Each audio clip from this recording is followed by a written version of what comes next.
เพิ่น นั่งสบายเราได้แถวเทืองเอ้ยเฮ็ดกินนะนั่งสบายรถ ข่อยยังนั่งได้สิเราได้ข่อย โอ้ยนั่งแบบถนัดถนัด ร้านอยู่บ่ซีนให้ป้าให้บ้าเอานะชิมแน่บ่บอสฮะ ว้าวไป บ่บอสบ่กินได้บ่บอส เออกินดิบบ่ได้ได้ ชิม เรากินได้แต่เนื้ออื่น เราจับไว้ไว้ช่วยช่วยบ้านช่วย ค่อยสิอัน อันจะเข้าใจด้วย เอาผ้าข้าวชามากินก่อนบ้า ค่อย นเช้า ค่อยสิคั่วกินได้ค่อยกินดิบบ่ได้ แกงหอย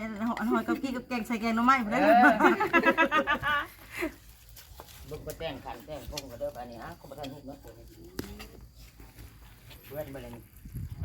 ช่วยหน้าได้ไหมเท่าเอ้ย ยังบ่ทันได้ถ่ายเสียงนี้ ไปช่วยหน้าเฮ็ดมันยุดมันยีดบ่ได้นะ อ้าวก็มื้อนี้นี่แหละเนาะบ่ทันช่วยหน้าช่วยตา อันนี้ลงหมอเพิ่นเลยบอกว่า น้องกระแตแต่งตัวงามแท้มันจำรอยไข่ อย่าลืมกดติดตามเพื่อเป็นกำลังใจให้ผมด้วยนะครับ ทุกคนขอบคุณมากๆครับเพิ่งเปิดภาพขึ้นกันเนาะได้วันเวลาฮอดมือนัดหมายกันแล้วเปิดภาพขึ้นนะสบายดีไปเทื่องโอ้เป็นได้มันนี่เรียบร้อยไป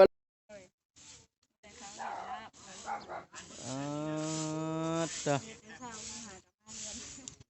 โดย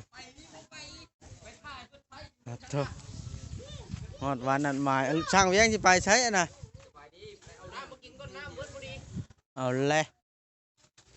ไผจะซอยซีนฮะ จำร่างเขาหลายคนอยู่เพิ่นเฮ็ดเพิ่นแล้ว โอ้ ซอยแล้วอย่าจะเพิ่น ลวกแต่ลืมบอกทีนี้ลวก ไปเบิ่งกัน บอกได้บ่ได้ สิไปเบิ่งกันเนาะ เอาไว้ลวก ฮอดวันนัดหมายกันแล้วบ่ายนี่ไปเบิ่งกัน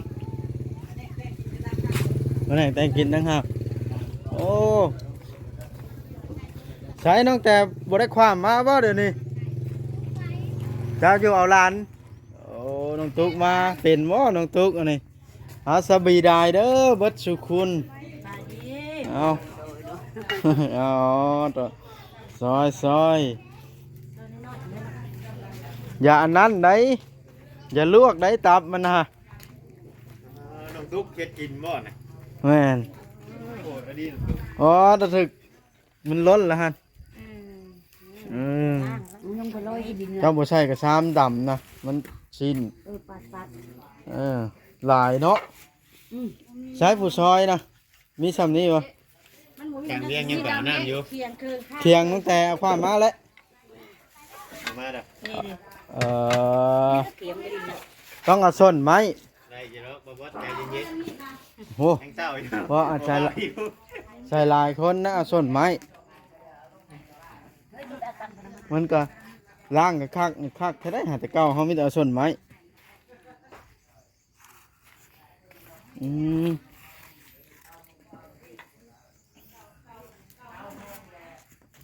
คักวางนี่เนาะเฮ็ด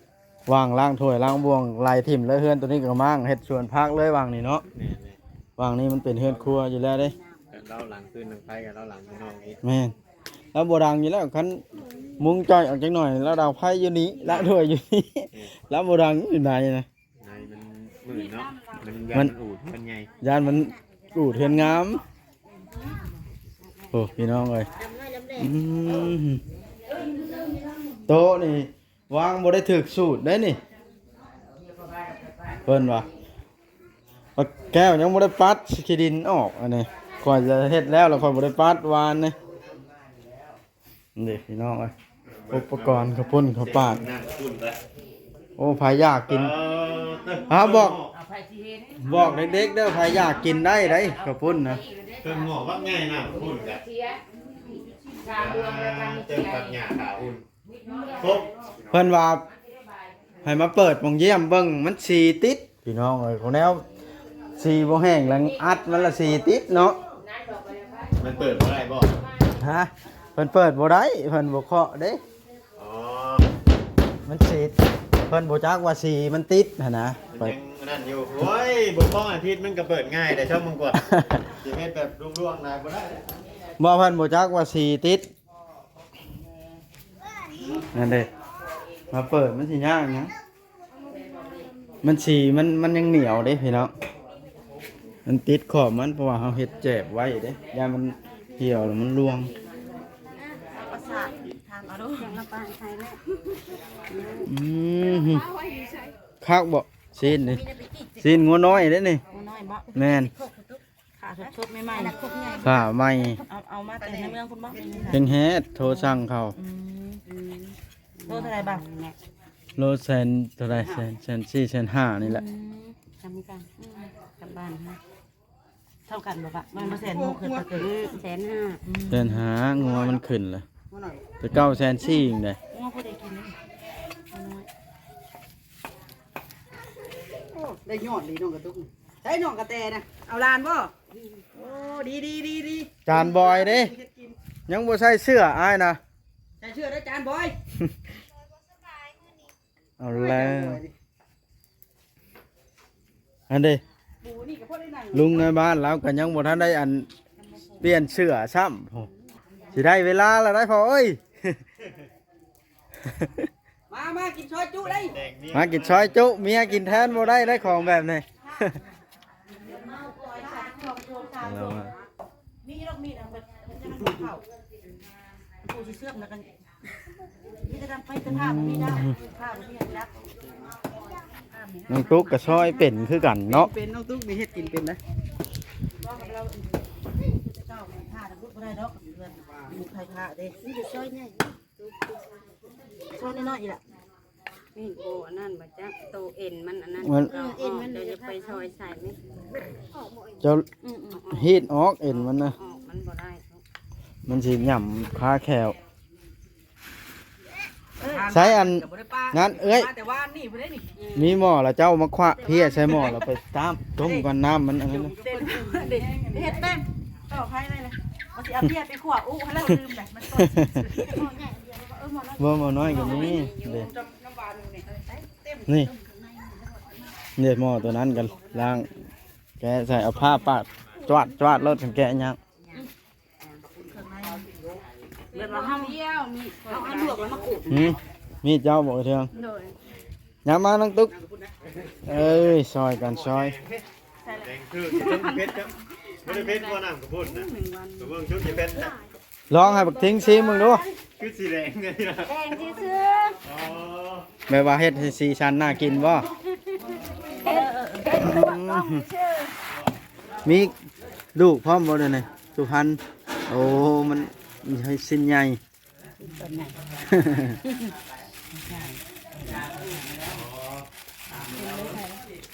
ใส่มันเป็นดาบ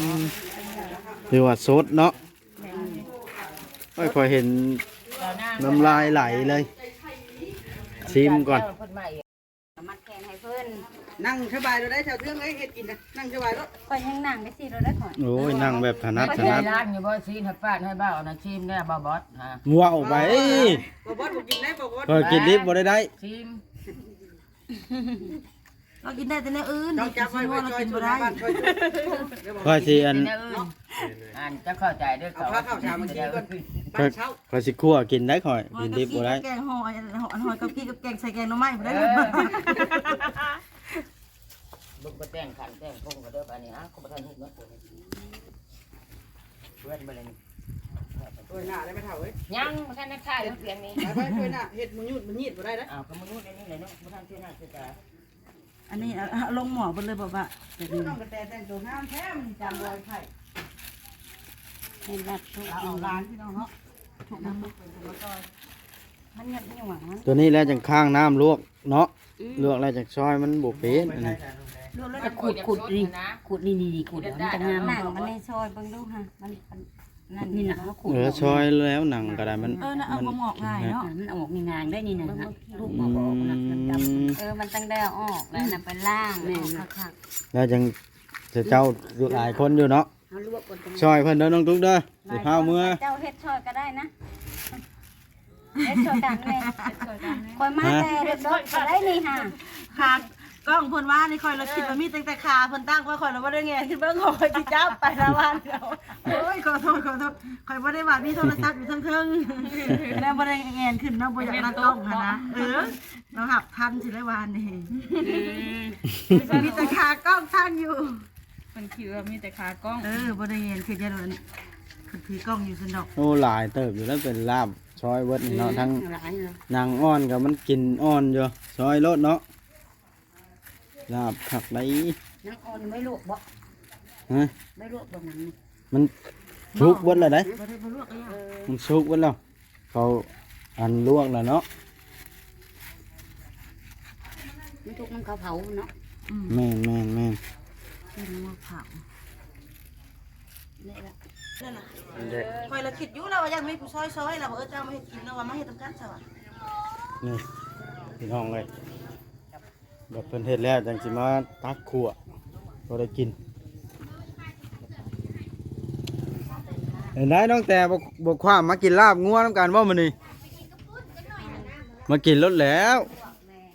ปะปุ้นบ่ทันมีเมื่อคืนนี่หากเอามาเช้านี้ น้ำหวานก็มีเป็นอยากก็ได้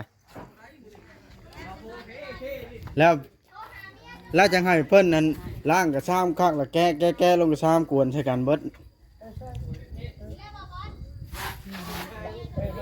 กระซ้ำนี่ไปทิ้งคันอารวาสอยู่ละสิเอาแนวตำรวจมาจับไปเลยได้มั้ยนี่ ไปรถไปป้าคนนี้เป็นยาก โอ้วานนี่มันพอบ่ให้มันท่าจะหยอก ไม่เลยเอาทานใส่ชอบตัวนอนตัวคนเด้อมันจะเอาแต่นะ ถุงด้วยนะแต่ว่า เข้าแบบไหน เต นะ รียมจุกเข่าใส่แล้วก็หมูมีได้ออกเราเลยโอ้ย อ๋อข้าวหนึ่งแล้ววะนั่นนะ เขาหนึ่งเนี่ยมันต้องได้ตาเกียม ว้า จับงานเป็น ปลาไว้แบบนั้นเนาะบ่า ไม่ได้ชื่อถุงมาไว้บนทางน้ำเลยถุงไว้ใส่เข่าฮะ นี่เด้กล้องโคมนี่ล่ะหรือว่าใช้น้ำหวานวะนี่ ไอ้กระปุ้นดิ ใส่น้ำปลาเด้ตัวหน่อย ตัวถุงมันมี ทิ้งกันตัวอยากกินแล้วได้ขับปุ้นนะ กินแล้วกี้ ช้ากินแล้วได้นั่นเด้น้ำมันก็แล้วล่ะช้าแล้วกินอิ่มแล้วลิ้นอยู่บ่สนเพิ่นนี่เด้ช้ากินแล้วเด้อมันตัวอย่างนะถ้วยก็มีนั่นเด้ตักน้ำให้เรากินเลย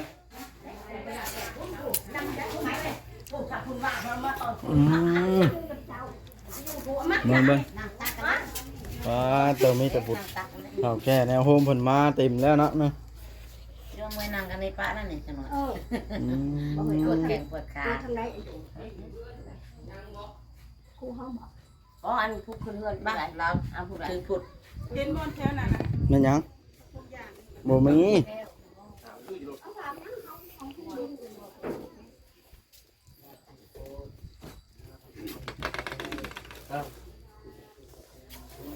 ให้หมดทิ้งคนน้ำเข้ามา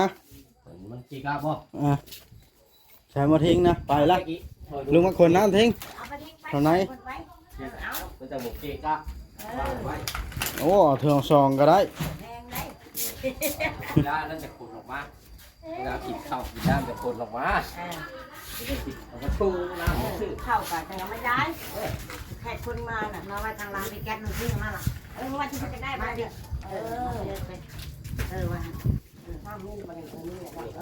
ปคนละแจ๊สบายจะยกแจ๊สนี่สบายยายมึงอย่าไปแบบนั้นหลักมันแตก เฮ็ดอะไรก็ได้มันจะบอกทังว่าเท่าแต่มันเก่ง โอเคให้มันเอาแล้วปืน โอ้ในบ้านความหัวเลยบ่มีทาง โอ้เห็นว่าเป็นในบ้านละเฮ็ดไป หมอนไปทางหมอนนี่นี่ ว่าไปทั่วก็ได้บ่ ไปทางหมอนมา ไปไอ้เพียงไปยืมมีดแล้วนั่งตุ๊กนะซอยเห็ดพาหนึ่งมากินกับในบ้านเพิ่นท่านี่ อันนี้เอาไปทางพูดแจกันนะมันแรกเลยของมันจะไปแจกพวก งามหลีพาขวัญนี่เนาะ งามแน่เฮ้ยขึ้นเงินใหม่ใส่หยาดเต็ม อืมเป็นขั้นใดงาม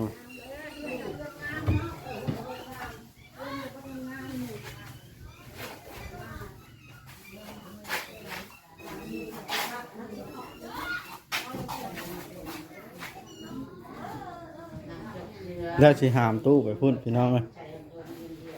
หาหมู่มากัน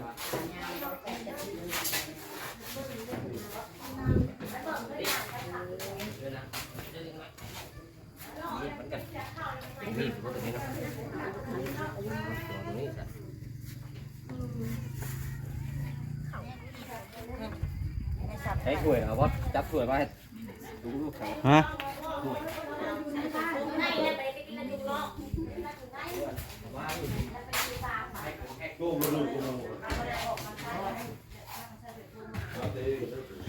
ใช้ถ้วยนะ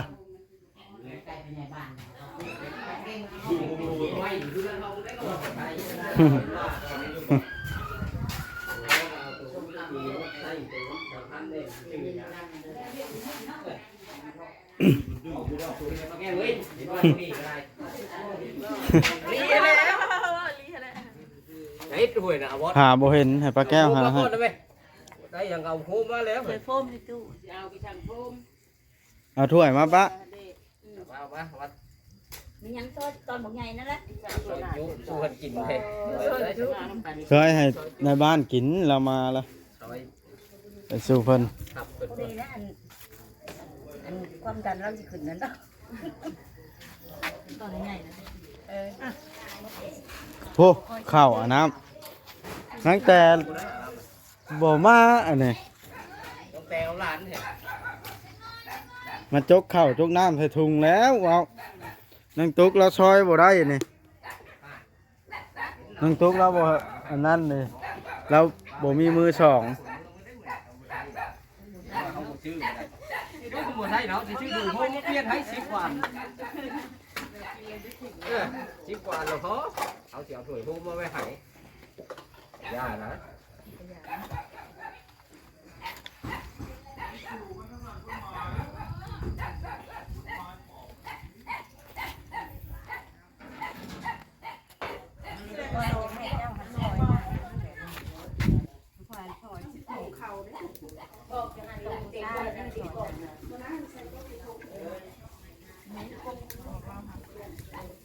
ก็สั่งมาก่อน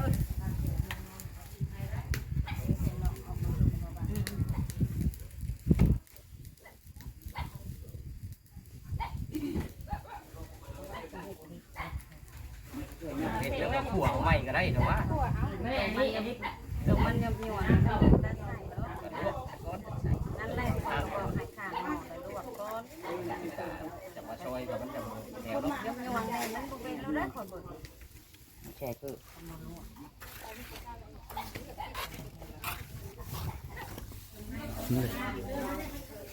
พี่น้องไป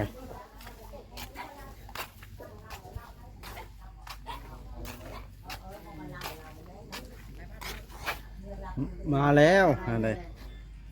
ลุงเวียงกำลังเฮ็ดกิน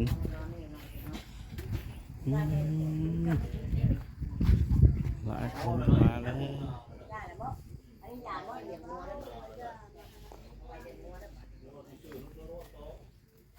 ถือว่าเอาใจใส่แต่เช้าเติมเนาะ ในขากล้องจ้ะ ลืมออกมา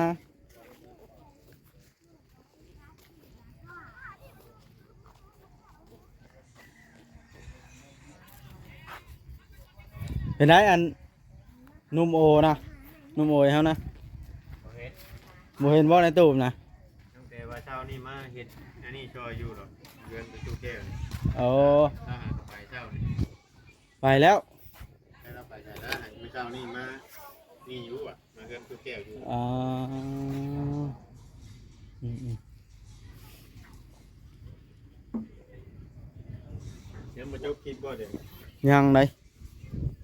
18 นาทีเนาะ เอาสนะสั้นๆขอยสิจบเด้อสนะ เร็วรถ คลิปนี้นะเนาะ แม่ ทำนี้แหล้วสะแล้วมีอย่างจังถ่ายให้ FC เบิ่งอีกเนาะ แม่ ขอยสิจบคลิปแล้วเอ้ยเรื่องเอ้ยสบายดี